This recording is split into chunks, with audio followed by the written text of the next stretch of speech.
Assalamualaikum warahmatullahi wabarakatuh.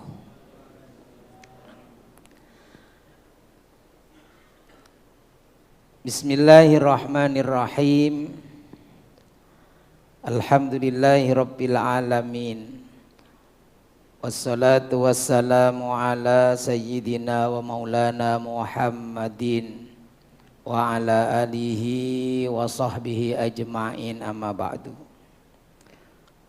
Para hadirin, para jamaah rahimakumullah, monggo kita awali ngaji kita dan baca suratul Fatihah untuk kedua orang tua kita, guru-guru kita.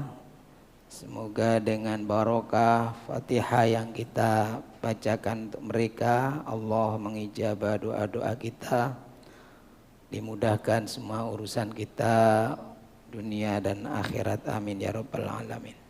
Ila hadratin Nabi Muhammadin sallallahu alaihi wasallam wa alihi wa ashabihi ajma'in, wa ila walidayna wa asatidana al-muslimina wal mu'minina minhum wa lihusuli maqasidina allati tarda'ana biha. Al-Fatihah. A'udzu billahi minasy syaithanir rajim. Bismillahirrahmanirrahim. Alhamdulillahi rabbil alamin. Arrahmanir rahim. Maliki yaumiddin. Iyyaka na'budu wa iyyaka nasta'in. Ihdinas siratal mustaqim. Siratal ladzina an'amta 'alaihim ghairil maghdubi 'alaihim waladdallin. Amin. Para hadirin jamaah rahimakumullah, kita lanjutkan makalah yang ke-23. Mohon maaf slide belum terkirim nih, wow napa kupu terlambat. Jadi mulai tadi sore itu ada mengikuti kegiatan seminar pengajuan gelar pahlawan Kiai Haji Muhammad Yusuf Hasim. Jadi teng gedung JKSN Ojoan. Jadi di sana ada seminar tentang pengajuan gelar kepahlawanan. Jadi ternyata jenengan semua itu bisa diajukan menjadi mendapatkan gelar pahlawan jika memenuhi syarat. Nah, jadi yang memberikan seminar tadi para profesor pakar sejarah dan dari Dewan Gelar Nasional. Jadi syaratnya diantaranya yang pasti harus punya peran, pernah berjuang membela negara, itu jelas. Jadi melakukan tindakan kepahlawanan baik masa kemerdekaan atau sebelumnya atau sesudahnya. Jadi jenengan kalau punya orang tua, keluarga, ini pahlawan, itu bisa. Dan nanti akan dikaji, diteliti oleh tim pakar. Nah itu tadi. Makanya kemudian sampai menjelang mentok maghrib keluar, saya coba kirim, ternyata belum bisa. Bon, al-maqalatu tsalisatu wal 'ishrun, niki makalah yang ke-23. An ba'dil hukama, dari sebagian para ulama ahli tasawuf, ahli hikmah. Jadi ini bukan hadis, bukan asar sahabat, tapi ini makolanya ulama ahli hikmah, ulama tasawuf, yang mereka itu disebut dengan atibaul qulub, dokternya hati. Di antara makalah beliau gini, tolabtu asyrota fi asyroti mawatina. Tolabtu asrotan minal khisoli, aku telah mencari 10 hal fi asyrati mawatina ai mawadi'a, pada 10 tempat. Fawajadtuha fi asyratin ukhra, ternyata di 10 hal itu ada pada 10 hal yang lain. Nah, jadi ini karena babnya bab 10 perkara. Jadi saya cari, kata ulama tasawuf ini, 10 hal dalam 10 perkara. Ternyata enggak ada, adanya di 10 perkara yang lain. Apa itu? 10 hal itu yang dicari oleh ulama ini. Jadi para ulama itu diantaranya ya mengkaji, meneliti. Kalau ulama yang meneliti hadis terus yang kaji ulama ahli hadis. Kalau yang diteliti itu didalami itu tentang Al-Quran dan ilmu-ilmu terkait dengannya, tafsir Al-Quran, itu namanya ahli tafsir,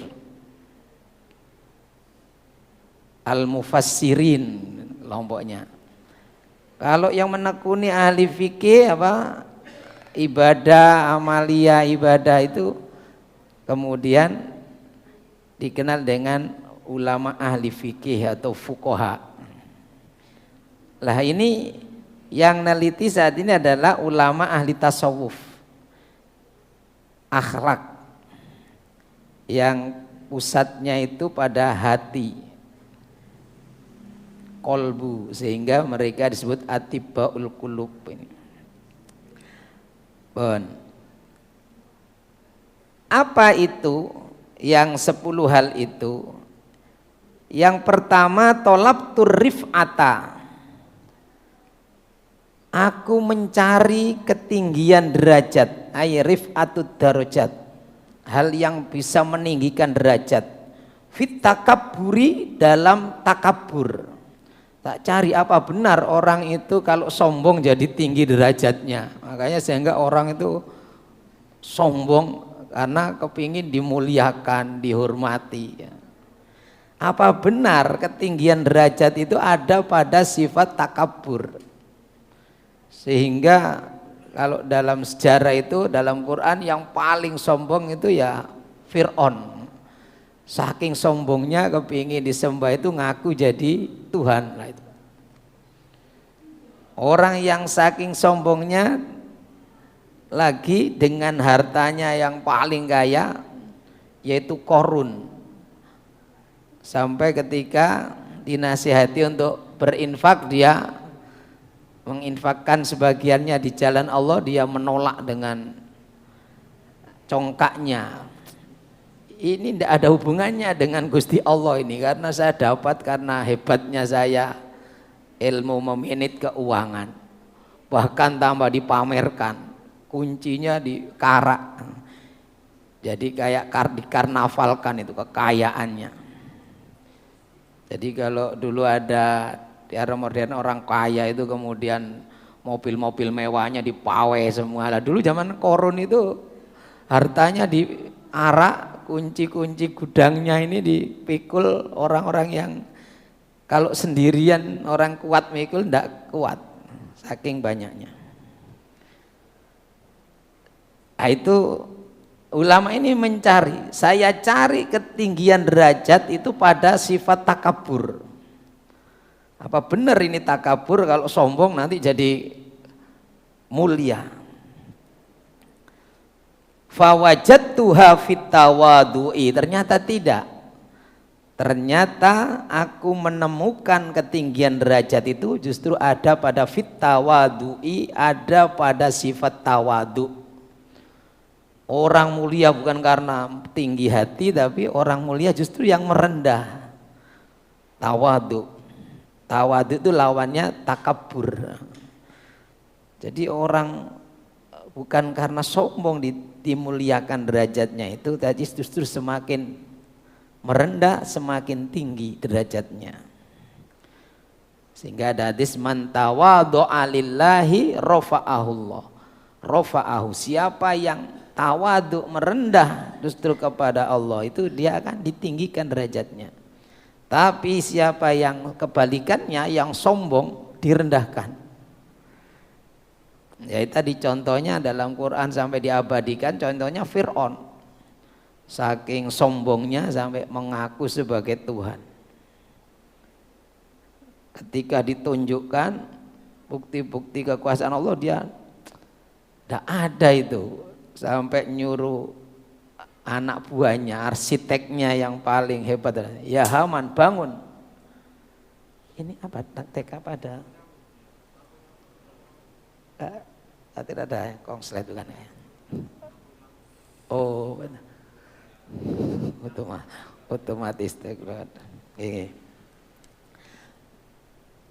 Bangunkan menara yang tinggi. Tak lihat dari atas. Di mana Tuhannya Musa itu? Tidak ada, semua menuhankan aku, kata Fir'aun. Nah begitu kemudian karena tinggi menyombongkan diri itu, tinggi hati itu, maka kemudian oleh Allah direndahkan. Bahkan di bawah bumi, di dasar lautan ditenggelamkan. Demikian juga Korun yang sombong dengan hartanya sampai lupa kalau harta itu semua adalah pemberian dari Allah. Hidupnya pemberian dari Allah. Ketika sombong direndahkan bahkan ditenggelamkan. Nah, sebaliknya orang yang tawadhu merendah kepada Allah maka dia akan ditinggikan derajatnya. Nah, ini. Jadi kata ulama ini tolabtu ar-rif'ata fit takabburi, aku telah mencari ketinggian derajat dengan dalam sifat sombong, ternyata tidak ada. Fawajadtuha fit tawadu'i, ternyata sifat yang bisa meninggikan derajat itu ada pada sifat tawadu, merendah diri.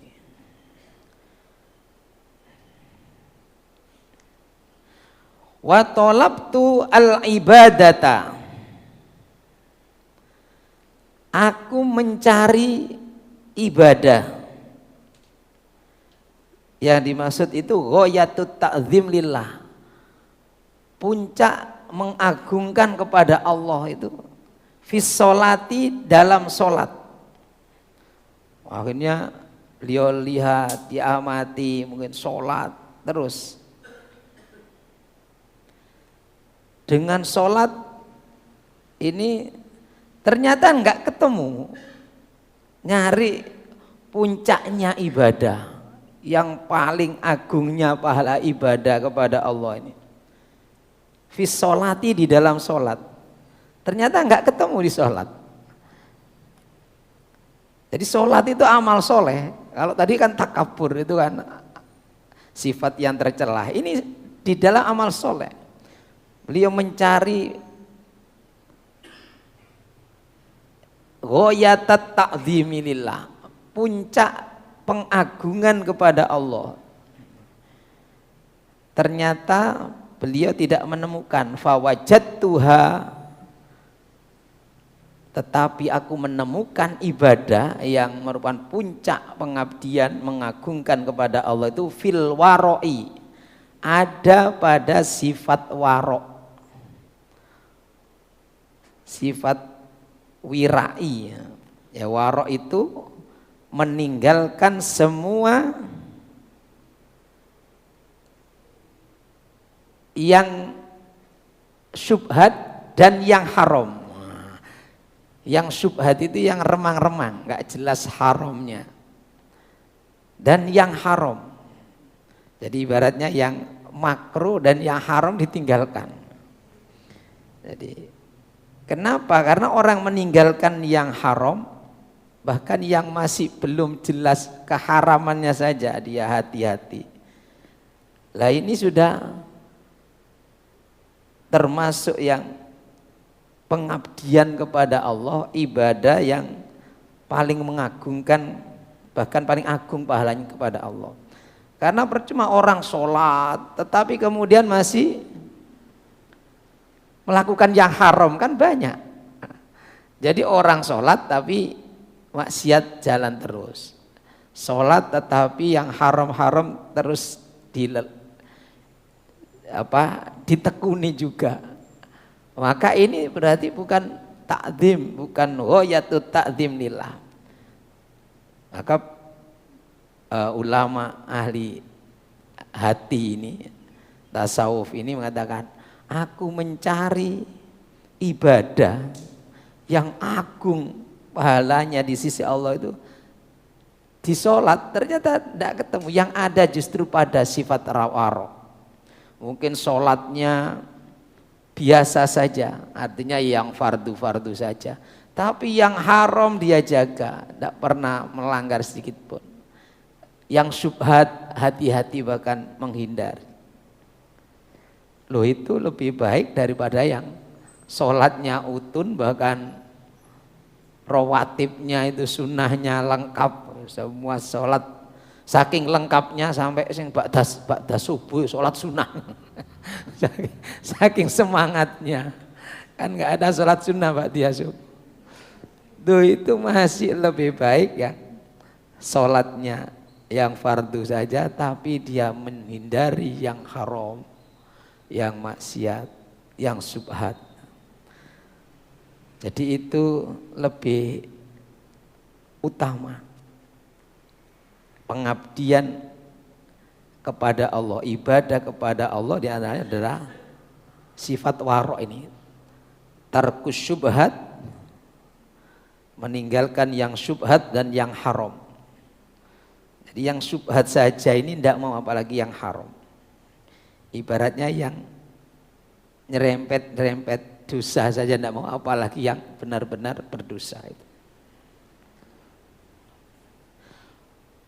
Wa talabtu rohata, aku mencari roha itu ya istirahat, kenyamanan. Lil qalbi wal badani, untuk hati dan badan. Saya mencari nopo sani roha itu ya mungkin kesenangan, hatinya senang, badannya ini rileks, nyaman.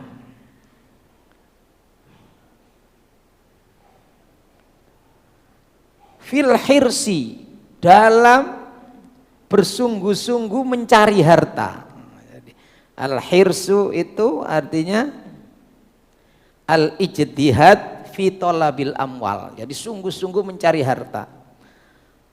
Saya cari kenikmatan hidup, ya hatinya mencari ketentraman, baik secara fisik senang, hatinya tentram.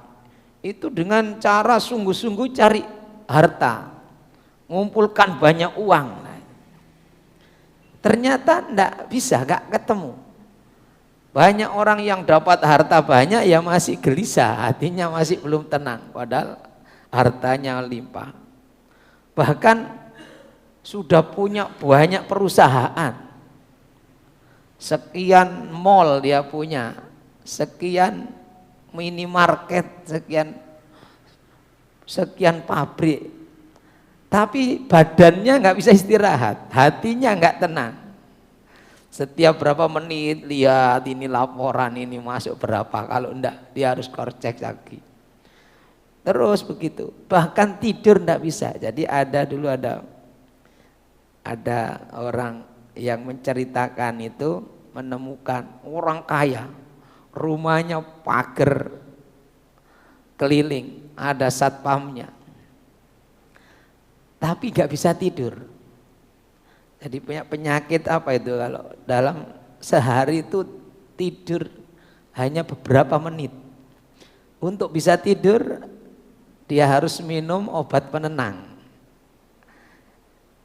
Padahal rumahnya ya sudah kasur seperti bete nih kan, senyap, sandul-dul buatan soalnya di tempat kita dan ngik, gak 14.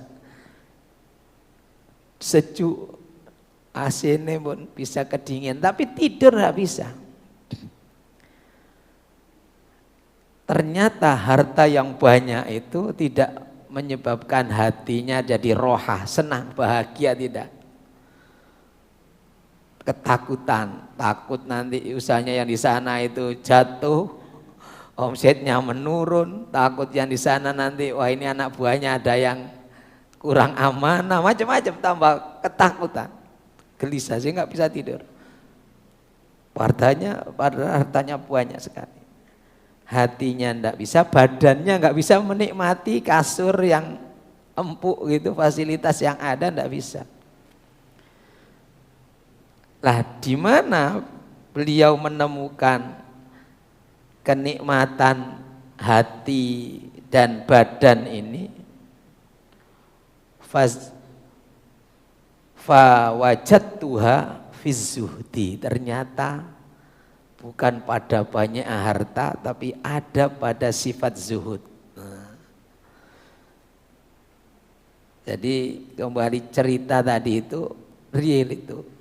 Orang ini kemudian ada seorang, kebetulan jamaah tabligh dulu kan door to door itu ya. Itu cerita dari jamaah tabligh. Ketemu orang yang seperti ini. Ketika silaturahim tadi itu cerita orangnya. Kalau tidak pernah bisa tidur setengah jam, dan itu pun harus minum obat penenang dulu. Akhirnya coba model yang baru. Untuk hari ini saja, waktu hari Jumat. Ya, dan luangkan waktu, kalau hanya sebenarnya saya kepingin tidur yang seperti orang-orang itu, tidur di musola, atos ini ya bisa tidur. Kemudian diajak dia Jumatan itu Jumatan yang selama ini mungkin hampir gak pernah sering bolong Jumatannya karena kesibukannya, semangatnya mencari harta tadi. Kalau toh itu ya sudah, nanti aja, sudah mau qomat dia bisa mau datang karena biasa memepet-mepetkan itu. Kalau bisa kulaannya lebih menguntungkan banyak, kenapa? Jadi baratnya begitu, waktunya masih anggap paling berharga. Sehingga kalau datang lebih awal itu dianggap wah kerugian, ini bisa menghasilkan berapa hartanya. Kemudian saat itu diajak untuk sudah meluangkan waktu 1 jam.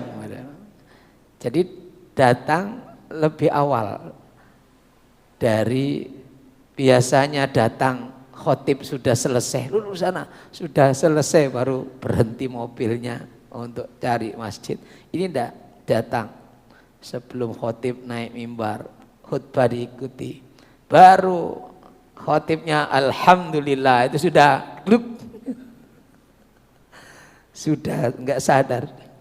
Sampai khotibnya selesai, itu bahkan ketika qomat suaranya terdengar sampai mendengkur.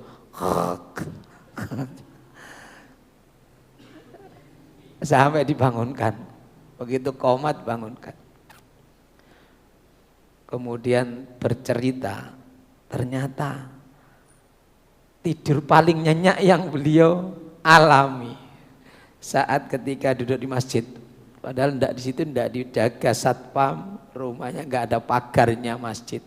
Karena tidak di atas spring bed yang harganya ratusan juta. Karena tidak ada AC-nya, kena kipas angin sendiri bisa ini.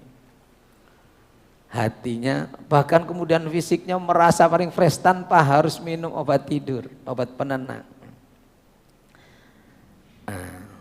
Ternyata ada pada si tadi zikir di tempat yang teduh tadi, di masjid itu. Lah ini ulama ini meneliti, saya cari kenikmatan hidup yang menenteramkan hati, nyaman badannya ini. Ternyata pada semangat mencari harta, tapi tidak ketemu.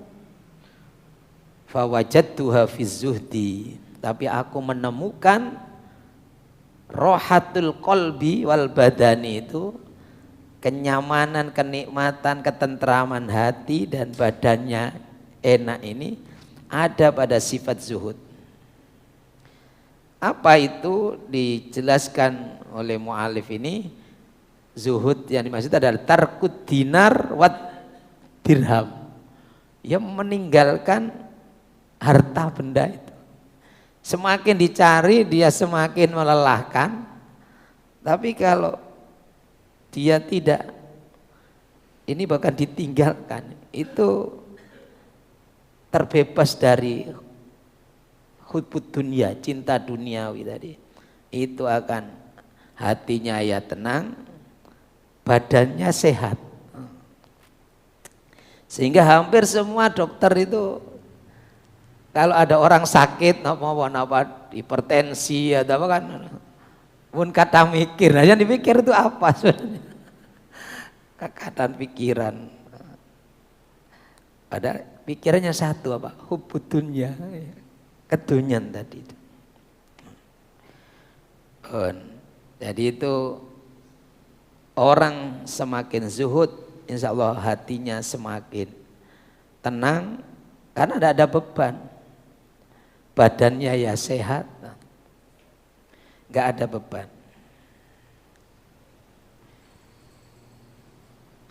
Walaupun zuhud itu bukan harus miskin ya, orang kaya pun zuhud. Artinya hartanya banyak tapi tidak kedunya.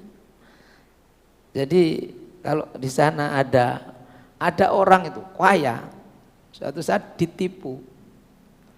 Tapi orangnya santai saja, ya sudah lah, mungkin bukan rezeki saya begitu. Jadi saya punya kenal orang itu kaya. Kemudian suatu saat karena beliau jadi masih pengusaha ini, pengada alat-alat ini, jaringan PLN itu. Jadi yang mensuplai, yang memproduksi. Nah, suatu saat itu ditipu itu dulu melalui telepon gitu ya. Suaranya persis suaranya kepala proyek lah ya. Jadi kalau kepingin dapat tendernya atau apa banyak. Nah itu dia minta dikirim dulu DP atau apa, komisinya atau apa. Lah kalau harus begitu namanya orang usaha begitu, kirim lah. Karena suaranya persis namanya ya. Teleponnya yang dipakai ya gitu. Ternyata tertipu intinya itu. Ya berarti bukan rezekinya. Jadi orang yang santai gitu. Nah itu kaya tapi zuhud. Kan ada orang ditipu sedikit bahkan hilang sedikit aja sudah semua dimarahi bisa jadi. Padahal yang hilang darinya hanya ibaratnya secuil dari senampan roti. Dari yang dia miliki hanya sedikit. Tetapi itu kemudian menjadikan dia depresi lah. Kenapa? Waduh ini ditipu orang. Padahal yang hilang itu sedikit, tidak ada 1% dari yang dimiliki. Jadi ini hati. Zuhud itu ada pada hati bagaimana tidak hubbud dunya. Jadi tarku hubbid dunya, meninggalkan cinta duniawi.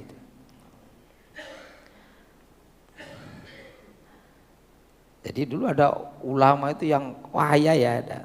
Jadi beliau kaya. Imam Ahmad bin Hanbal itu seorang ulama ahli hadis yang kaya juga. Imam Syafi'i juga pernah ketemu dua guru yang satunya itu miskin seperti Zuhud itu, ada satunya kaya. Ketika ketemu yang kaya itu dan kalau menghitung uangnya di depan orang agak banyaknya itu. Jadi awalnya kaya kiai kok kaya kok dianggap seneng harta itu ya. Tapi ya yang banyak uang ini ya zuhud dan ya otomatis wali juga. Tahu begitu ada muridnya yang lah kalau kiai gak boleh kaya apa ini dikasihkan orang ahli maksiat saja. Mboten.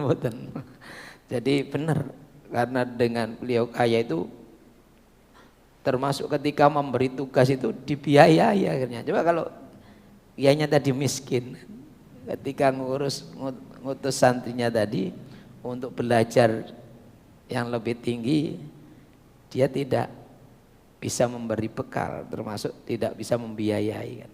Nah, tapi itu contoh kaya tapi zuhud.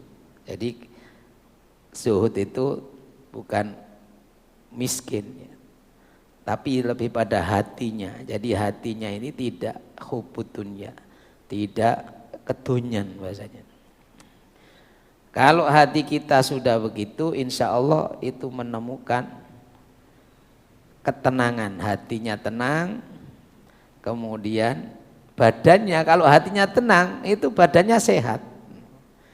Karena banyak, bahkan para dokter kan, banyak penyakit itu yang timbul karena hatinya itu tidak tenang, gelisah, depresi, takut, akhirnya muncul berbagai penyakit, komplikasi.